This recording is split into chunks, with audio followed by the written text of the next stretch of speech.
ఈ మధ్య కాలంలో మనం చూస్తూనే ఉన్నాం బంగారం ధరలనేవి హెచ్చుతగ్గులు అవుతూనే ఉన్నాయి. ప్రజలు కూడా కొనుగోలు చేయడానికి ఆందోళన చెందుతున్నారు. అదే విధంగా మరికొన్ని రోజుల్లో పెళ్లిళ్ల సీజన్ అనేది కూడా స్టార్ట్ అవ్వబోతుంది. ఈ సందర్భంగా అసలు బంగారం ధరలు తగ్గుతాయా లేదా పెరుగుతాయా? సో ఇప్పుడు మరికొన్ని రోజుల్లో మనకి ఫెస్టివల్స్ ఉన్నాయి. అదేవిధంగా ఇంకొక 2-3 మంత్స్ అయితే మనకి పెళ్లిళ్ల సీజన్ కూడా స్టార్ట్ అయిపోతుంది. సో ఈ సందర్భంలో మనకి గోల్డ్ రేట్స్ అనేవి ఏ విధంగా ఉంటాయి? గోల్డ్ అనేది యూనివర్సల్ మెటల్ అండి. అండ్ ఇండియాలో ఉన్న ఒక పెళ్ళిళ్ళ సీజన్ ఒకటి అది కంట్రోల్ చేయలేదన్నమాట. బట్ ఒరిజినల్గా 55% గోల్డ్ మనకు వచ్చేది స్విట్జర్లాండ్ నుంచి అండి. ఓకే. అసలు నిజానికి ఈ కలర్ ని బట్టి ప్యూరిటీని మనం ఎలా ఇంపాసిబుల్ కలర్ని బట్టి ప్యూరిటీ చెప్పడం. అందులో వాళ్ళు గోల్డ్ రేట్స్ అనేవి తగ్గుతాయా లేకపోతే ఈ మోడరేట్ లోనే ఉంటాయా అంటే రానున్న రోజుల్లో? బేసికల్గా మీరు గోల్డ్ మీద ఇన్వెస్ట్మెంట్ చేస్తున్నప్పుడు ఒకటి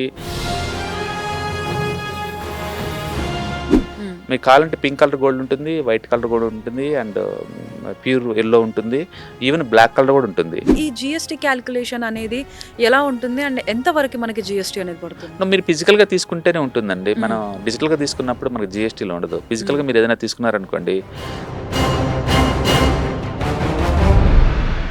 hi hello, welcome to Sakshi family. This is Sravani. ఈ మధ్య కాలంలో మనం చూస్తూనే ఉన్నాం బంగారం ధరలు అనేవి హెచ్చుతగ్గులు అవుతూనే ఉన్నాయి. ప్రజలు కూడా కొనుగోలు చేయడానికి ఆందోళన చెందుతున్నారు. అదే విధంగా మరికొన్ని రోజుల్లో పెళ్లిళ్ల సీజన్ అనేది కూడా స్టార్ట్ అవ్వబోతుంది. ఈ సందర్భంగా అసలు బంగారం ధరలు తగ్గుతాయా లేదా పెరుగుతాయా? అదే విధంగా గోల్డ్ అనేది కూడా మనకి డిఫరెంట్ కలర్స్ లో అవైలబుల్ అయితే ఉంటుంది. వాటి గురించి కూడా మనం తెలుసుకునే ప్రయత్నం చేద్దాం. వీటి గురించి అన్నిటి గురించి కూడా చెప్పడానికి ప్రస్తుతం మనతో పాటు సుందర్ రామిరెడ్డి గారు ఉన్నారు. He is an stock analyst. So వారిని అడిగి మరిన్ని విషయాలు తెలుసుకుందాం. నమస్తే సార్. నమస్తే. సో సార్, సాధారణంగా ఇప్పుడున్న సమయంలో మనం గత కొంతకాలంగా చూస్తూనే ఉన్నాం, గోల్డ్ రేట్స్ అనేవి ఫ్లక్చువేట్ అవుతూనే ఉన్నాయి. సో ఇప్పుడు మరికొన్ని రోజుల్లో మనకి ఫెస్టివల్స్ ఉన్నాయి. అదేవిధంగా ఇంకొక 2-3 మంత్స్ అయితే మనకి పెళ్లిళ్ల సీజన్ కూడా స్టార్ట్ అయిపోతుంది. సో ఈ సందర్భంలో మనకి గోల్డ్ రేట్స్ అనేవి ఏ విధంగా ఉంటాయి? గోల్డ్ అనేది యూనివర్సల్ మెటల్ అండి. అండ్ ఇండియాలో ఉన్న ఒక పెళ్ళిళ్ళ సీజన్ ఒకటి అది కంట్రోల్ చేయలేదన్నమాట.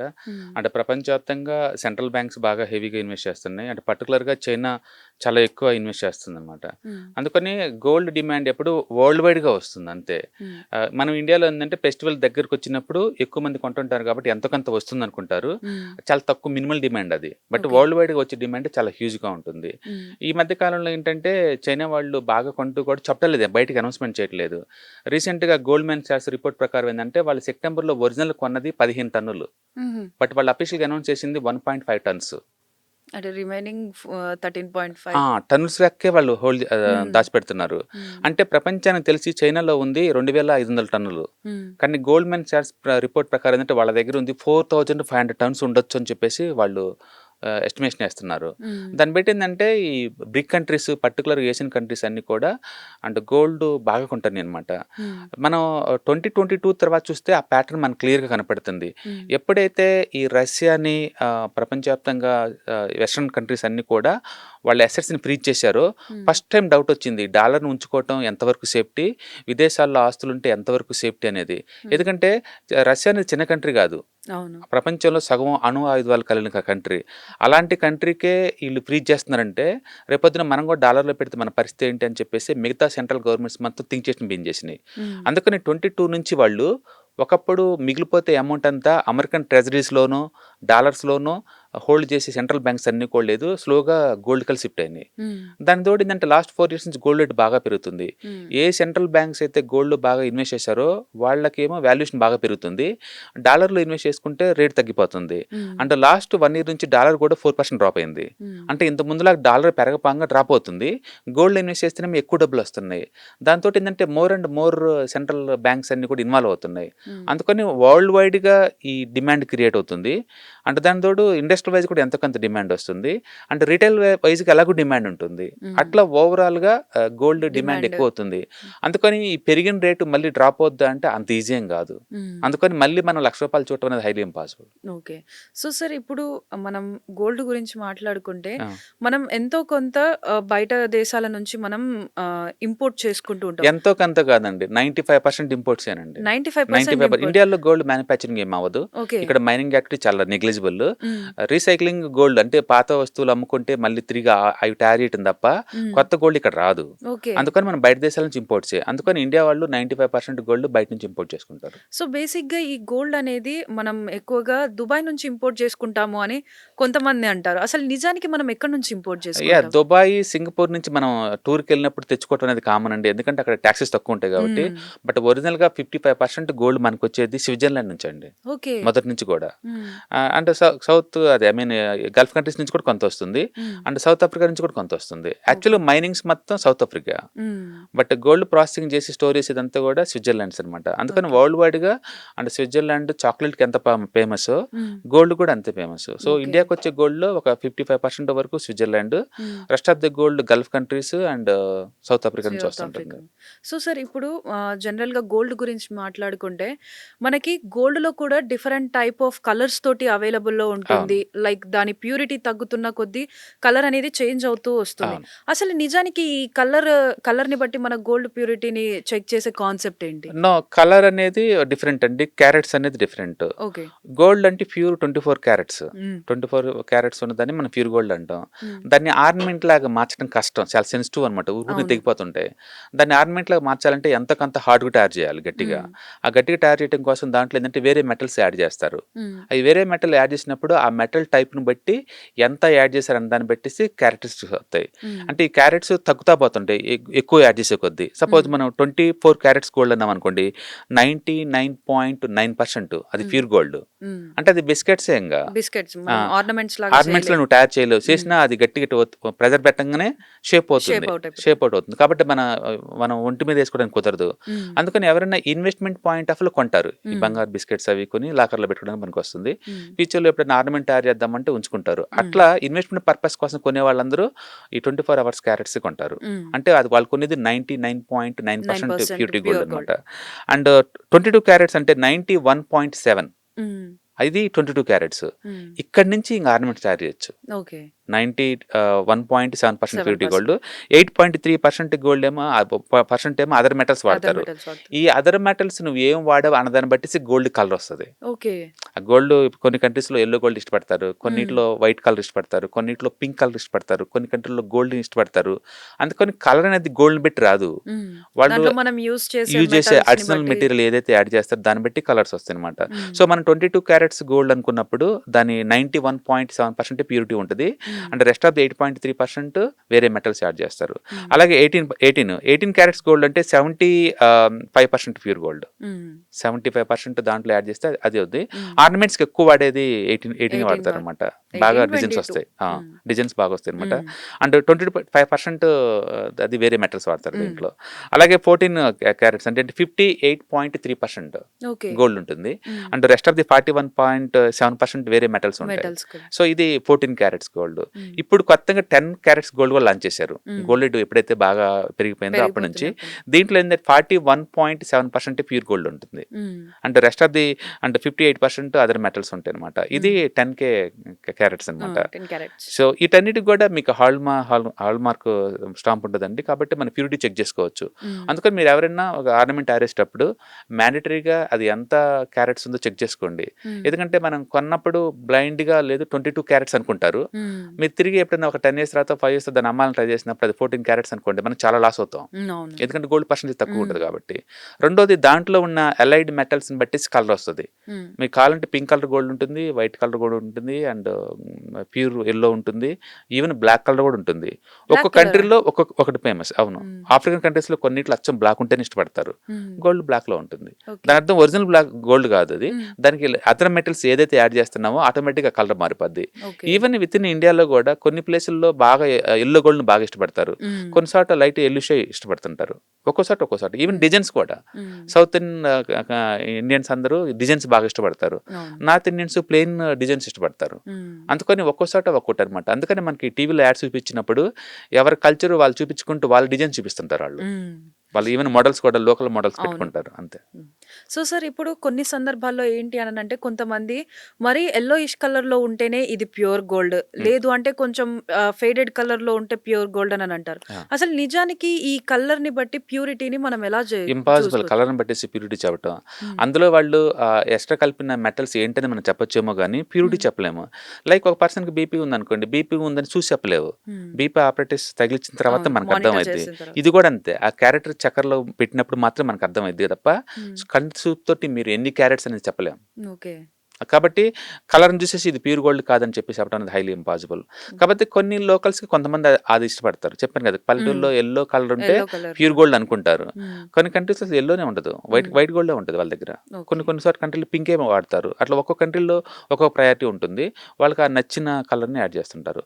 వాళ్ళు కలిపేది కేడియం కావచ్చు, కాపర్ కావచ్చు, లేకపోతే పలాడియం కావచ్చు, చాలా మెటల్స్ ఉంటాయి అనమాట. అవి ఏమి యాడ్ చేస్తే ఆ కలర్కి వచ్చేస్తాయి. సో సార్ అంటే ఇప్పుడు నెక్స్ట్ వచ్చే సీజన్ లో ఎక్కువ మంది కూడా మ్యారేజ్ సీజన్ కాబట్టి బంగారం కొనాలి అని చాలా మంది అనుకుంటూ ఉంటారు. ముఖ్యంగా మనకున్న సాంప్రదాయం ప్రకారం పెళ్లి కూతురికి ఎక్కువ కూడా బంగారం పెట్టే పంపిస్తూ ఉంటారు. సో ఇలాంటి సందర్భాల్లో మనకి గోల్డ్ రేట్స్ అనేవి తగ్గుతాయా లేకపోతే ఈ మోడరేట్ లోనే ఉంటాయా అంటే రానున్న రోజుల్లో? బేసికల్గా మీరు గోల్డ్ మీద ఇన్వెస్ట్మెంట్ చేస్తున్నప్పుడు ఒకటి ఇన్వెస్ట్మెంట్ పర్పస్ కోసం చేస్తున్నారా లేకపోతే ఏదన్నా అకేషన్ కోసం చేస్తున్నారా, క్లారిటీ ఉండాలా. అకేషన్ కోసం చేస్తున్నామంటే ఇంక తప్పదు కాబట్టి ఆ టైంలో ఎంతన్నా కొనాల్సి వచ్చింది. అకేషన్ వచ్చినప్పుడే కొనుక్కోండి. దాని గురించి 2-3 ఇయర్స్ ముందు పెట్టాల్సిన అవసరం లేదు. కాబట్టి మనం గోల్డ్ పెట్టాలనుకుంటే అకేషన్ పెట్టి కొనుక్కోండి. లేదు ఇన్వెస్ట్మెంట్ కోసం అనుకున్నప్పుడు మాత్రం ఎవ్రీ మంత్ మన ఎస్ఐపి ఫార్మేట్లో కొన్నారనుకోండి, అది రేటు పడ్డా పెరిగినా మనకు సంబంధం లేకుండా మనం తీసుకోవచ్చు. ఇవాళ రేపట్లో ఏంటంటే వరల్డ్ వైడ్గా టూ మచ్ వాలటిలిటీ రన్ అవుతుంది. వరల్డ్ వైడ్గా సింగిల్ అసెట్ మీద ఇన్వెస్ట్ చేయడం అంత సేఫ్టీ అంటే సేఫ్టీ కాదు. సపోజ్ బిట్ కాయిన్ 1 year లోలో ఉంది. ఇప్పుడు మనం ఇప్పుడు December 15th డేట్లో ఉన్నాము. ఈరోజు వరల్డ్ వైడ్గా చూసుకుంటే బిట్ కాయిన్ 1 year లోలో ఉంది. అంటే క్రిప్టో కరెన్సీస్ అన్ని 1 year లోలో ఉన్నాయి. అదే టైంలో సిల్వర్ ఆల్ టైమ్ హైలో ఉంది. అంటే గోల్డ్ ఆల్ టైమ్ హైలో ఉంది. కొన్ని స్టాక్ మార్కెట్లో ఆల్ టైమ్ హైలో ఉన్నాయి. అంటే ఒక్కొక్క ఏరియాలో ఒక్కొక్క ఉంది. మళ్ళీ అదే క్రూడ్ తీసుకుంటే 1 year లోలో ఉంది. కాబట్టి డిఫరెంట్ అసెట్స్ డిఫరెంట్ వేలో ఉన్నాయి. కాబట్టి ఒకటే అసెట్ మీద బెట్ కాయటం అనేది కొంచెం రిస్కీ థింగ్ అనమాట. బెటర్ ఏంటంటే better to go for multi asset class అనమాట. అందుకని మీరు ఏదైనా ఇన్వెస్ట్మెంట్ చేసుకుంటే మల్టీ అసెట్ అలొకేషన్ చేశారనుకోండి, రిస్క్ తక్కువ ఉంటుంది అండ్ రివార్డ్ కన్జర్వేటివ్గా ఉంటుంది. లేదు మా ఇంట్లో అకేషన్స్ ఉంది 1 or 2 years లో అనుకుంటే కనుక గోల్డ్ ఇప్పటి నుంచి కొంత బీన్ చేసుకోండి ఎస్ఐపి ఫార్మేట్లో. అంటే ఇప్పుడు ఈ టైంలో గోల్డ్ ఇన్వెస్ట్ చేయడం అంతా అంటే లంసం పెట్టడానికైతే మేము రికమెండ్ చేయం కానీ, బట్ ఎస్ఐపిలో కొనుక్కోవచ్చు, తప్పేముంది. ఓకే. సో సార్ అంటే ఇప్పుడు అంటే మనకి ఈ సందర్భాలన్నీ కాకుండా ఒకవేళ మనకి ఫ్యూచర్ లో కూడా ఎట్ సమ్ పాయింట్ గోల్డ్ అనేది తగ్గుతుంది అని మనం అనుకోవచ్చా? ఎంత తగ్గితే మన దృష్టిలో తగ్గినట్లు లెక్క? ఎగ్జాంపుల్ నాకు తెలిసినంత వరకు ఇప్పటికి చూస్తే 1,00,000కి కిందికి వస్తే తగ్గినట్టు అని ఇంపాసిబుల్. అనుకుంటారు. ఏదన్నా అసెట్ ఒక +or-10% అది మనం ఎక్స్పెక్ట్ చేయొచ్చు కానీ బియాండ్ దట్ థింగ్ ప్రపంచవ్యాప్తంగా ఏదో ఒక ప్యానిక్ వస్తే తప్ప తగ్గదు అంత ఈజీగా. అందుకని గోల్డ్ అనేది ఇప్పుడు డాలర్ రీప్లేస్ చేసుకుంటూ అన్ని బ్యాంక్స్ ఇన్వెస్ట్ చేసుకుంటూ పోతున్నాయి.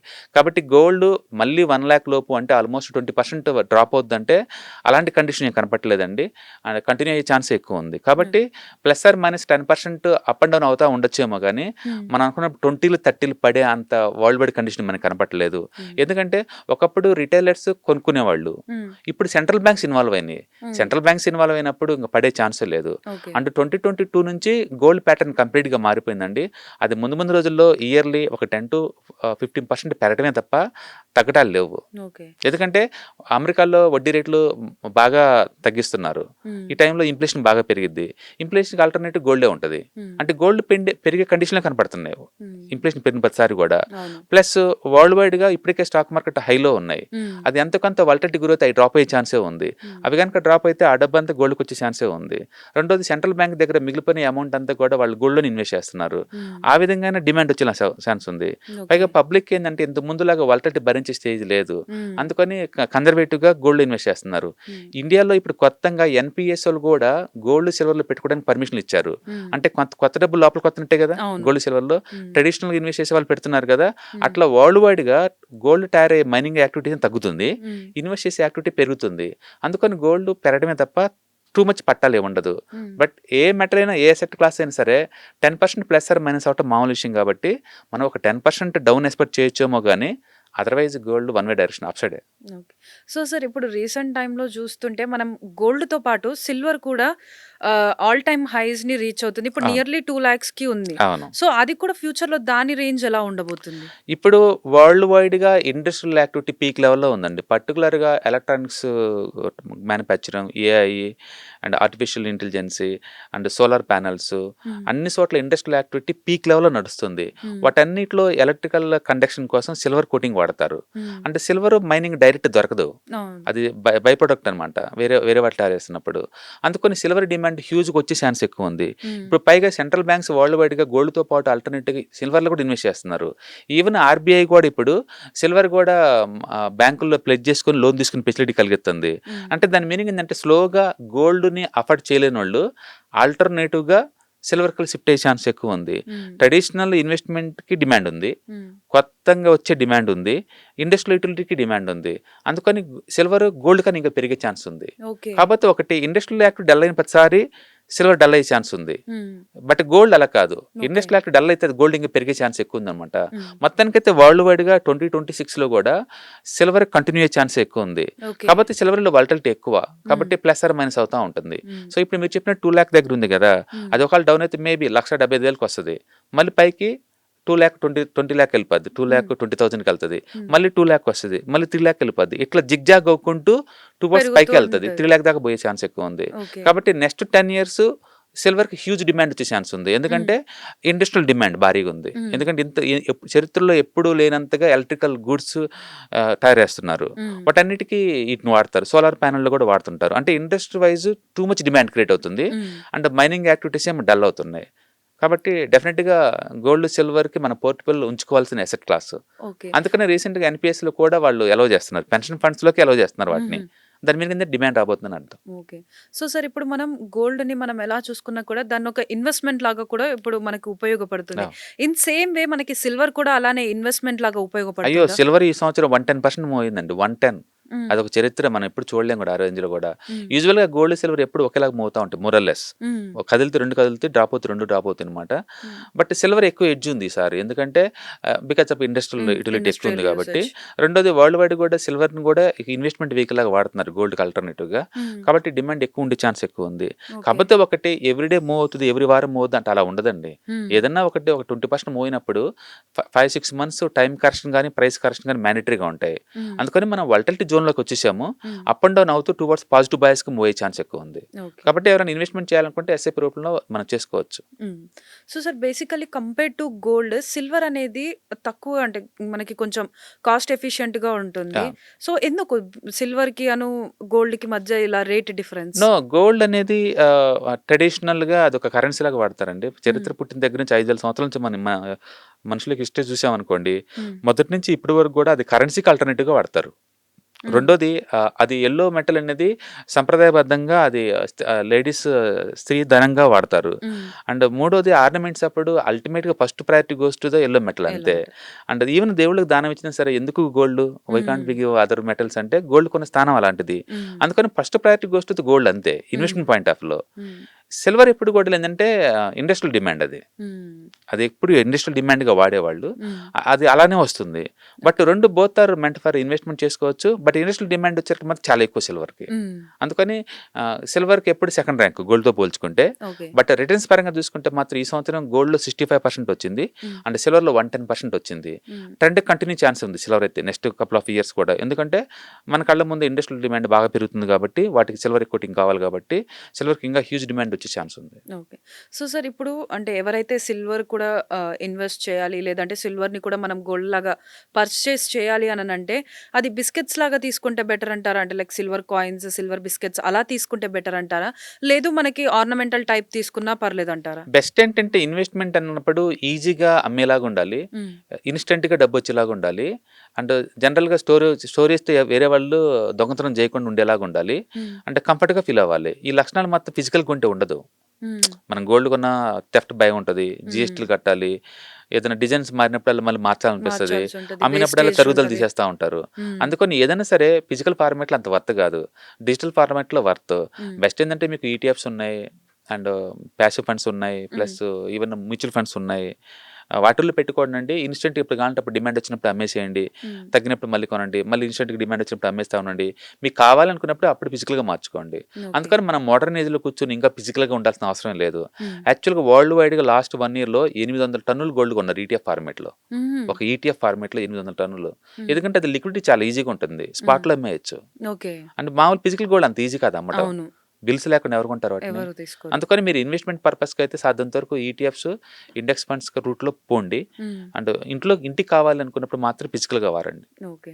సో సార్ ఇప్పుడు గోల్డ్‌కి నార్మల్‌గా జీఎస్టీ అనేది వేస్తూ ఉంటారు. అవును. సో ఈ జీఎస్టీ క్యాలిక్యులేషన్ అనేది ఎలా ఉంటుంది? అండ్ ఎంత వరకు మనకి జీఎస్టీ అనేది పడుతుంది? మీరు ఫిజికల్గా తీసుకుంటేనే ఉంటుందండి. మనం డిజిటల్గా తీసుకున్నప్పుడు మనకు జీఎస్టీలో ఉండదు. ఫిజికల్గా మీరు ఏదైనా తీసుకున్నారనుకోండి, and that's depending upon the ఆ టైం బట్టి ఉంటుంది అనమాట. ఇప్పుడు కరెంట్ మార్కెట్లో అయితే 5% జీఎస్టీ నడుస్తుంది, మేకింగ్ ఛార్జెస్ మీద 3% అలా నడుస్తుంది. టైం టు టైం చేంజ్ అవుతూ ఉంటుంది. మీరు ఒకసారి చూసుకొని వెళ్ళండి జీఎస్టీకి ఇప్పుడు ఎంత ఉందనేది. అండ్ మెటల్స్ మారిపోతుంది, సర్వీస్కి మారిపోతుంది. ఓకే. అండ్ డిజిటల్గా కొంటే ఇవేం ఉండవు అనమాట. మీకు బెటర్ టు గో ఫర్ డిజిటల్గానే ఎంకరేజ్ చేస్తాను. ఆర్నమెంట్ రూపంలో అంటే మీకు నిజంగా ఆర్నమెంట్ కావాలి అనుకున్నప్పుడు మాత్రం వెళ్ళండి. దాంట్లో ఉన్న డ్రాబ్యాక్ ఏంటంటే ఆర్నమెంట్ మేకింగ్ ఛార్జెస్ తీసేస్తారు, అండ్ తర్వాత మీరు తిరిగి అమ్మేటప్పుడు తరుగుదల తీసేస్తారు, ప్లస్ మళ్ళీ జీఎస్టీ కట్టాల్సి ఉంటుంది. మళ్ళీ అది థెఫ్ట్ గురైంది అనుకోండి, దానికి ఇన్సూరెన్స్ కావాలి కదా, అవును, ఇవన్నీ అడిషనల్ ఖర్చులు కదా. అవును. అందుకని దాన్ని ఇన్వెస్ట్మెంట్ అనలేము. ఫిజికల్ అసెట్స్ పెట్టుకొని దాన్ని ఇన్వెస్ట్మెంట్ అనలేము. ఇన్వెస్ట్మెంట్ అనలే. దాని బదులు ఈటీఎఫ్ ఈ రూట్లో కొన్నారనుకోండి, buy button easy, sell button easy అనమాట. ఓకే. సో సార్ ఇప్పుడు మనకి ప్యూర్ సిల్వర్ అనేది మనం ఎలా గుర్తుపట్టాలి? అంటే కొన్ని మనకి మెటల్స్ చూడడానికి కూడా సిల్వర్ ఉంటది. ఒకవేళ సిల్వర్‌కి వాటికి కూడా బిఐఎస్ ఉంటుంది, స్టాండర్డేషన్ ఉందండి. ఓకే. అంటే రీసెంట్ గా హాల్ మార్క్ కూడా సిల్వర్ కూడా స్టార్ట్ చేశారు. మీరు కొనేటప్పుడు ఆ ప్యూరిటీ చెక్ చేసుకోండి. ఓకే. యాక్చువల్గా మీరు ఫిజికల్ గా కొనేటప్పుడు మాత్రం ఇవన్నీ అవసరం కదా. మీరు ఈటీఎఫ్స్ ఆ రూట్ లో కొంటే ఇవేం అవసరం లేదు కదా.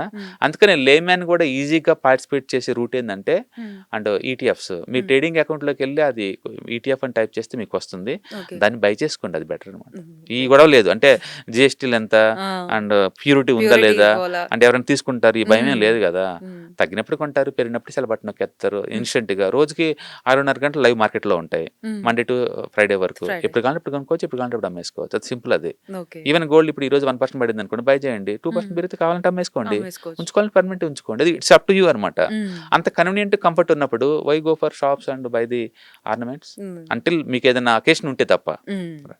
So sir one final thing ఏంటి అని అంటే, ఇప్పుడు మనం ఇన్వెస్ట్మెంట్ గురించి మాట్లాడుతున్నాం కాబట్టి బెటర్ ఆప్షన్ ఏదంటారు? Either silver or gold? అంటే బేసికల్గా షార్ట్ టర్మ్ పాయింట్ ఆఫ్ లో మోరలెస్ రెండు ఒకేలాగా మోతాం కానీ, but long term point of లో పోతే డెఫినెట్గా సిల్వర్ కి ఎడ్జ్ ఉంటుందండి. ఇవాళ రేపట్లో మీకు సిల్వర్ సపరేట్ కొనుక్కోవచ్చు, గోల్డ్ సపరేట్ కొనుక్కోవచ్చు, రెండు కంబైన్ కూడా దొరుకుతుంది. ఓకే. ప్యాసివ్ ఫండ్స్ దొరుకుతాయి రెండు కంబైన్ చేసి కూడా, అవి కూడా దొరుకుతుంది. బెస్ట్ ఏంటంటే కంబైన్ చేసి తీసుకోండి. ఓకే. అలా కంబైన్ ఈటీఎఫ్స్ దొరుకుతాయి, ప్యాసివ్ ఈటీఎఫ్స్, అవి అలా తీసుకోండి. అలా ఇంకా బెటర్. ఈ విడిగా తీసుకున్నా ఓకే. మొత్తానికైతే ఫ్యూచర్లో మెటల్స్ డిమాండ్ ఎక్కువ వస్తుంది, ఎందుకంటే కరెన్సీ వాల్యూ తగ్గిపోతుంది కాబట్టి. రియల్ కరెన్సీ గోల్డ్ కాబట్టి వీటికి వాల్యూ పెరిగే ఛాన్స్ ఎక్కువ ఉంది. కాబట్టి మీ ఓవరాల్ అసెట్స్లో ఎంత కొంత పోర్షన్ని వీటికి ఇవ్వటం ద్వారా మనం బ్యాలెన్స్ చేసుకోవచ్చు అనమాట. Okay. So thank you so much sir. So చూస్తున్నాం కదా, మనం ఎవరమైనా కూడా మనం గోల్డ్‌లో ఇన్వెస్ట్ చేయాలి లేదా సిల్వర్‌లో ఇన్వెస్ట్ చేయాలి అంటే ఎందులో ఇన్వెస్ట్ చేస్తే మనకి ఎక్కువ రిటర్న్స్ వస్తాయి, అదే విధంగా మనకి ఏది సేఫ్ అండ్ సెక్యూర్ అని చెప్పారు కదా. సో ఎవరైనా కూడా గోల్డ్ బై చేయాలి అని అనుకుంటే దాన్ని ఏ ఫార్మాట్లో బై చేయాలి, అదే విధంగా అది మనకి ఎంతవరకు ఉపయోగపడుతుంది అన్నది కూడా చెప్పారు. సో ఎవరైనా కూడా ఇన్వెస్ట్ చేయాలి అని అనుకుంటే ఈ స్టెప్స్ని ఫాలో అయ్యి ఇన్వెస్ట్ చేసుకోండి.